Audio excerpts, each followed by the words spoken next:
Oi, alunos da FATESG Paracambi, da turma de ERN, né? Economia de Recursos Naturais. Sou o professor Silvestre. Estamos aqui para mais uma aula da nossa disciplina. Eu gostaria de começar pedindo desculpas pelo atraso nas aulas. Eu tive alguns problemas. Um deles foi um acidente caseiro com minha esposa e doméstico, quer dizer, um acidente doméstico que a minha esposa sofreu, e o outro foi um problema técnico. Eu tive um problema técnico no meu computador. Eu tive que comprar uma peça nova e era um produto caro e demorou para chegar, e por isso que eu não estava gravando as aulas, né? Então agora eu consegui dar um jeito e a gente vai continuar a nossa disciplina do jeito que a gente tinha falado antes.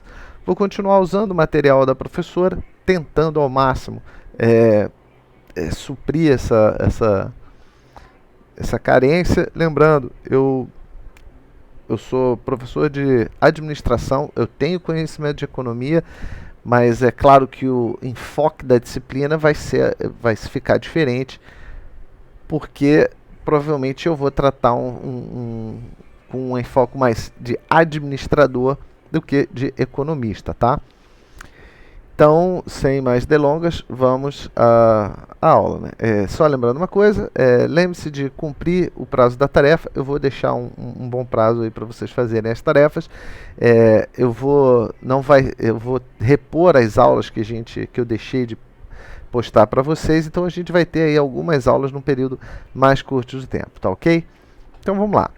Hoje a gente vai falar um pouquinho aqui sobre deixa eu ver como falar, o melhor uso aí do recurso, e falar um pouquinho aí sobre a lógica neoclássica, né, que a professora Adriana separou para a gente aqui, né?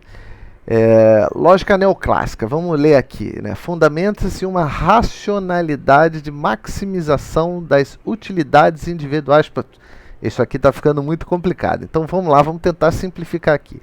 O que é o neoclássico, né? O neoclássico é o novo clássico, né? E qual é a ideia de como que se consome recurso com essa ideia neoclássica, né? É você usar a racionalidade para você usar ao máximo os recursos, para você conseguir o melhor resultado possível daquela operação. Por exemplo, uma questão aí meio complexa, né, que é o uso de combustível fóssil. É bom ou é ruim? Quanto que custa produzir outros tipos de energia? Quanto tempo eu preciso? Quanto material? Quem é que pode receber esse recurso? Se eu uso uma tecnologia muito moderna, mas muito cara para gerar energia, a energia vai custar caro. Isso vai prejudicar, por exemplo, as pessoas com uma renda inferior, que tendem a sofrer mais com essas variações de preço, a inflação, esse tipo de coisa, né? Então, não necessariamente a racionalidade vai te fazer escolher a coisa ambientalmente mais correta. Então, a razão da utilidade tem a ver com um conjunto muito grande de informações econômicas, é claro, que vão afetar a decisão. Por exemplo, por que a gente usa combustível fóssil? Porque é um combustível barato, fácil de ser extraído da natureza. Tem uns que são mais fáceis, mais caros, outros são mais baratos. Por exemplo, o óleo brasileiro é tirado do fundo do oceano, é um processo mais caro, mas de qualquer forma ele é a forma mais fácil, mais rápida de se conseguir energia. Com a maior eficiência ambiental? Não. Então, a teoria está falando disso, de a racionalidade de maximização. É você usar o recurso do melhor jeito possível, né? Esse melhor jeito não necessariamente terá uma questão ambiental. E é claro que aqui na disciplina a gente está falando do melhor uso ambiental do recurso. Tá ok? Continuando aqui, o que é o uso ótimo? O uso ótimo é quando você é o mais eficiente possível. Por exemplo, se eu vou acender uma fogueira, aquela madeira queima por 20 minutos, e eu boto para cozinhar algo que leva 10 minutos, eu perdi 10 minutos de cozimento. O uso máximo eficiente disso seria cozinhar 2 pratos de 10 minutos, ou cozinhar um item de 20 minutos, que aí eu usaria todo o combustível da madeira para preparar um alimento que precisa daquele total de energia para ser produzido, né? A eficiência máxima não necessariamente, como eu já falei, é a mais sustentável. Combustível fóssil não é renovável, né? A não ser que novas florestas,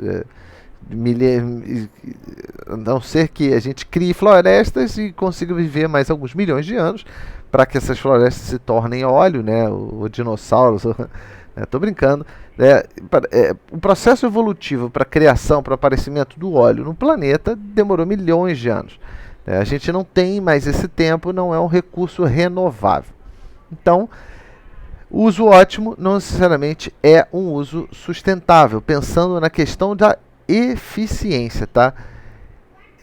E o uso sustentável, ele é o uso equilibrado. É aquele uso em que você consegue usar a coisa ou dar tempo para que a natureza o reponha, ou através de algum tipo de tecnologia, o ser humano mesmo repor. Essas são ideias para que você entenda o princípio, como essa ideia neoclássica do uso do recurso, ele é pensado pelas pessoas e como ele é abordado, tá? Falando no valor do ambiente, se a gente está falando de eficiência, uso máximo, é claro que essas coisas têm valor, elas teoricamente são quantificadas. Então, qual é o valor do meio ambiente? Tá? Isso é muito subjetivo, valor é algo subjetivo. Eu, que sou um liberal, poderia citar aqui von Mises, não sei se vocês conhecem von Mises, mas o valor ele é subjetivo. O valor é o quanto alguém quer pagar por alguma coisa. Então, qual é o valor do meio ambiente? O valor do meio ambiente, de forma mais ampla e abrangente, é o valor da vida. Quanto que vale a vida? A vida, teoricamente, imensurável. Então, o valor, como ele é algo subjetivo, ele está vinculado à percepção de cada ser humano daquilo. Qual é o valor do meio ambiente? Tem algumas pessoas que não jogam lixo quando vão na praia, na água ou na areia. Tem pessoas que jogam. A percepção da pessoa de valorizar o meio ambiente é uma coisa muito subjetiva, depende de pessoa para pessoa, é uma coisa individual. E é claro que a abordagem neoclássica vai explicar exatamente dessa forma, só acrescentando o fator de preferência, que algumas pessoas vão preferir um conjunto de ações e um conjunto de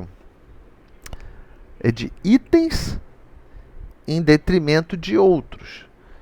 Não necessariamente isso tem a ver, o valor tem a ver com uso eficiente.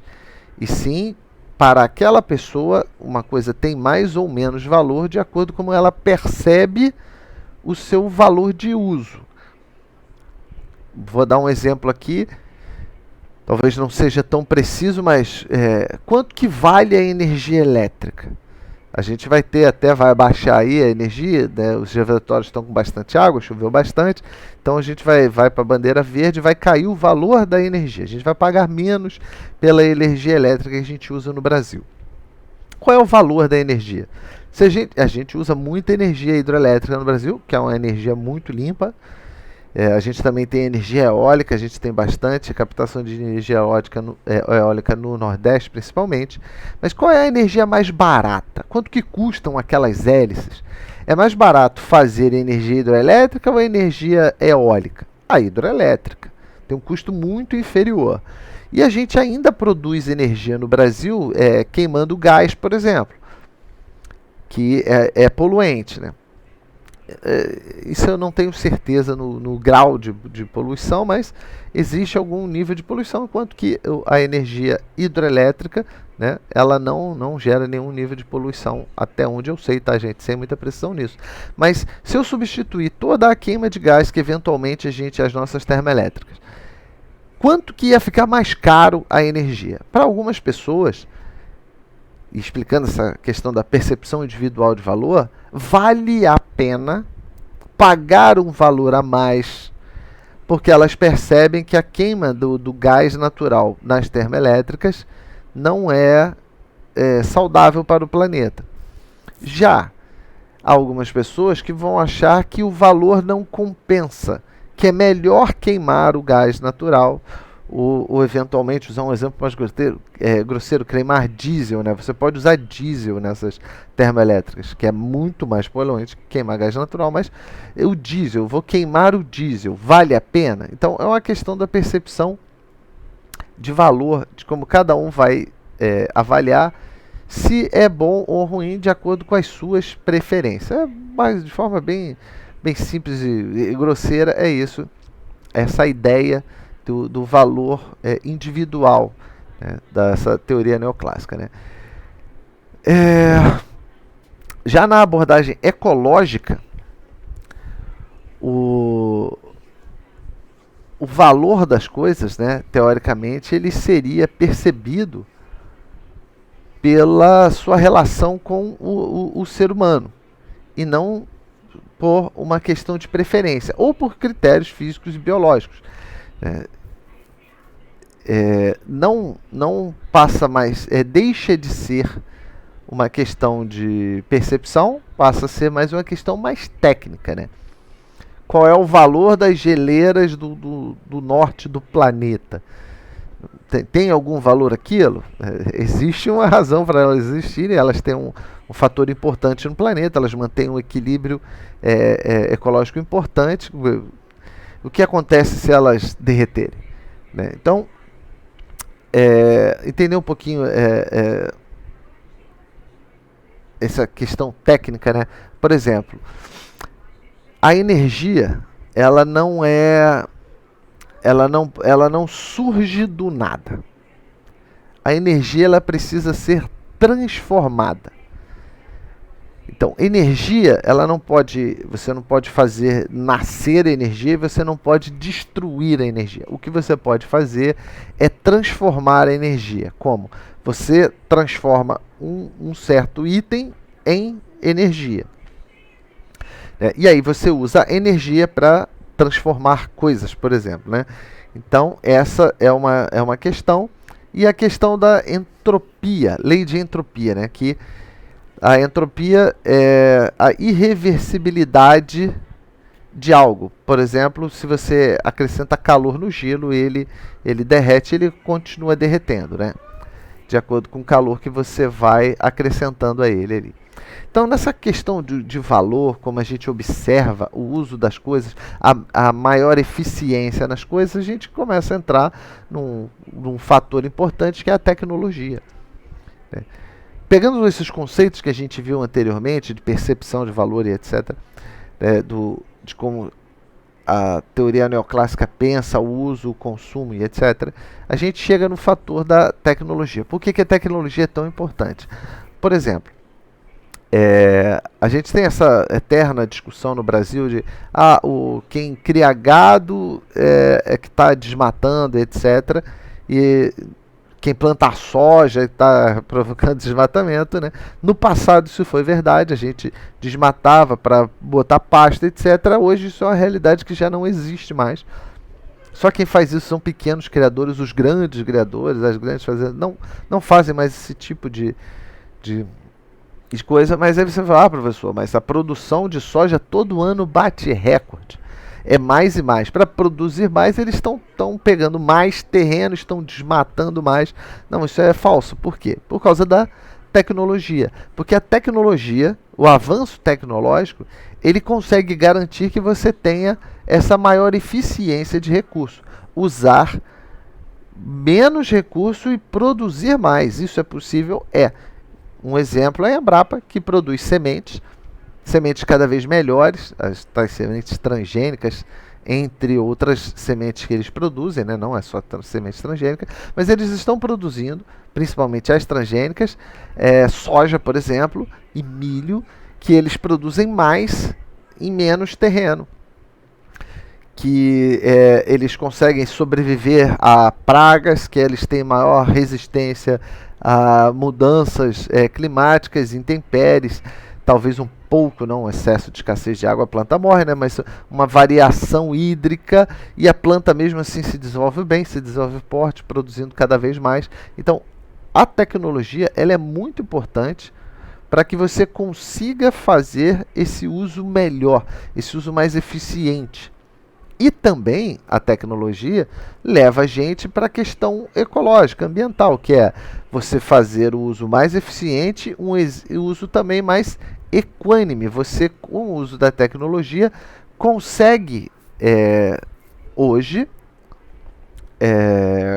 partir para o lado da preservação ao invés da utilização máxima do recurso.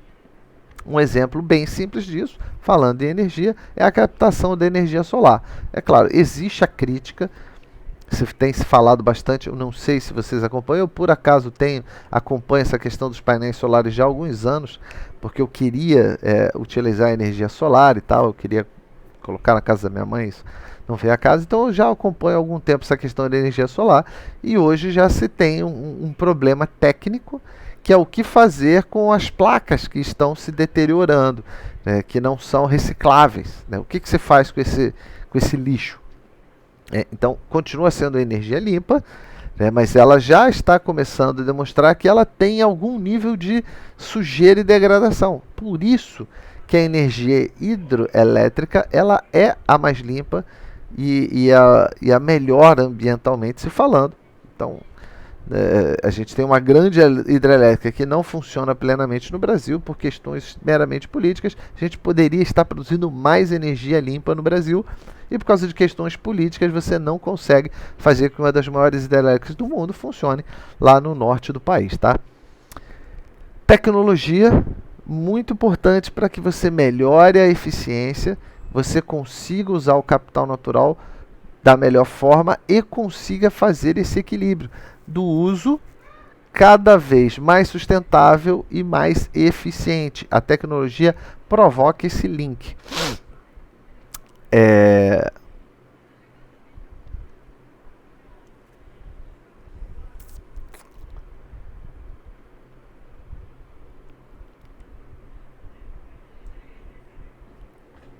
Bem, esse vídeo era só mesmo para dar uma dica, uma discutida sobre o que vocês vão ver no material. A professora deixou bastante material, não deixem de ler todo o material dessa aula especificamente. Eu não lembro se tem o vídeo, mas eu acho que tem também vídeo, né? Assistam tudo, leiam tudo, façam a tarefa. Eu inclusive ainda não consegui, mas eu vou entrar em contato com ela, pegar umas dicas de como ser o mais justo na avaliação das tarefas, tá? Mas produzam a tarefa como se fossem para a professora Adriana. E caso tenha alguma dúvida, né, façam pesquisas, não pesquisem em coisas de informação duvidosa, como blogs e Wikipedia, essas porcarias não têm valor nenhum. Por favor, procurem artigos científicos, livros, tentem usar aquela informação que é academicamente, que tem valor acadêmico, tá ok? Por último aqui, para reflexão, vou ler aqui a reflexão deixada aqui pela professora, né? A economia ecológica é um campo disciplinar ainda relativamente novo. É realmente novo. A gente começou a discutir essas questões da economia ecológica há pouquíssimo tempo atrás, tá? Mais ou menos teve um boom disso quando a gente teve a crise do petróleo na década de 70, tá? Que vem encontrando desenvolvimento rápido e intenso, né? Por exemplo, a Alemanha já determinou que até 2050 eles não vão usar mais carros com queima de combustível, por questões ecológicas. Se isso é eficiente, bom para o povo, etc., ainda não se sabe, porque ainda não se aplicou. A gente aos poucos está descobrindo, abrindo vários caminhos de investigação e buscando amadurecer e consolidar a sua estrutura neolítica teórica e seus instrumentos e ferramentas, né? É isso que a gente está fazendo, é isso que o mundo está tentando fazer. Como que a gente está tratando isso? Inclusive nós na academia, nós somos a academia, né? Nós estamos na faculdade, nós podemos produzir conhecimento. Será que nós fazemos parte dessa economia ecológica? A gente está dentro desse âmbito disciplinar? Vamos pensar um pouco nisso. Lembre-se, quando vocês forem produzir um TCC ou escolher os seus estudos para o TCC, busquem essa ideia, pensem nisso aí, tá ok? Não deixe de fazer a tarefa, comentem no vídeo para ter a presença. E a gente, lembrando que vamos ter mais aulas aí num curto período de tempo, mas eu vou deixar um tempo legal aí para vocês entregarem a tarefa, tá ok? Muito obrigado por assistirem a aula e a gente se encontra na próxima aí. Valeu!